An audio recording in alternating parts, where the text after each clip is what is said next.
Assalamualaikum warahmatullahi wabarakatuh. Perkenalkan, nama saya Lira Sabrina, absen 17 dari kelas 10E.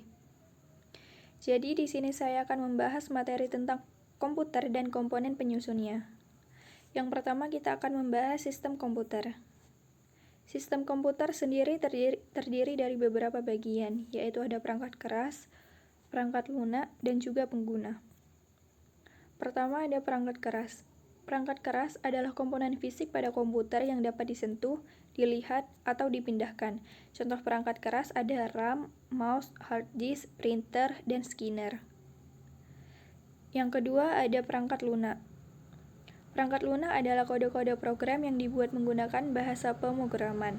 Kode-kode tersebut merupakan kumpulan instruksi untuk menjalankan tugas tertentu sesuai dengan keinginan penggunanya. Software tidak terlihat secara fisik, tetapi berfungsi dan dapat dioperasikan oleh pengguna melalui antarmuka yang disediakan. Contoh perangkat lunak ada dua, yaitu sistem operasi dan juga aplikasi.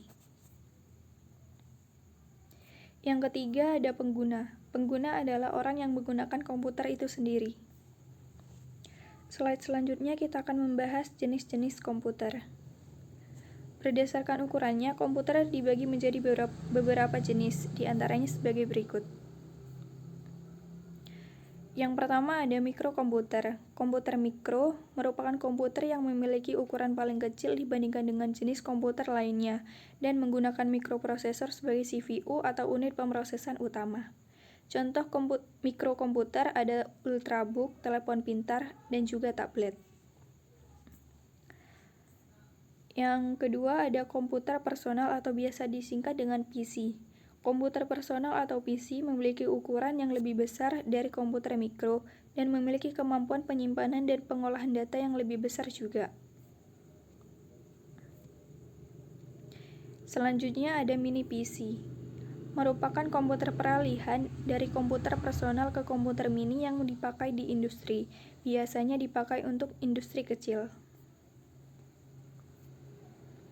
Next, ada mini komputer. Mini komputer berukuran lebih besar daripada komputer yang sebelumnya dan memiliki kapasitas memori maupun pemrosesan yang lebih besar juga. Komputer mini dipakai untuk menunjang kebutuhan pengolahan informasi perusahaan skala menengah. Komputer mainframe. Komputer mainframe berukuran lebih besar dibandingkan dengan komputer dan biasanya digunakan untuk perusahaan-perusahaan besar sebagai server. Dan yang terakhir ada superkomputer. Superkomputer memiliki ukuran yang paling besar dan memiliki kapasitas pengolahan data dan kinerja yang paling kuat. Superkomputer memiliki kemampuan untuk melakukan triliunan perintah atau instruksi per detik yang dapat dihitung dalam flops. Oke, next kita akan membahas interaksi manusia dan komputer. Berbagai macam jenis interaksi yang dapat dilakukan oleh pengguna dengan sistem komputer. Jadi di sini akan ada 4. Yang pertama adalah berbasis GUI. GUI merupakan antarmuka pada sistem operasi komputer yang menggunakan menu Grace. Yang kedua ada antarmuka berbasis perintah.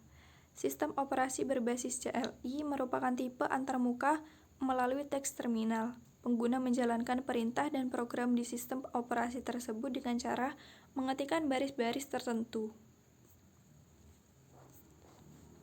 Yang ketiga ada melalui suara atau audio.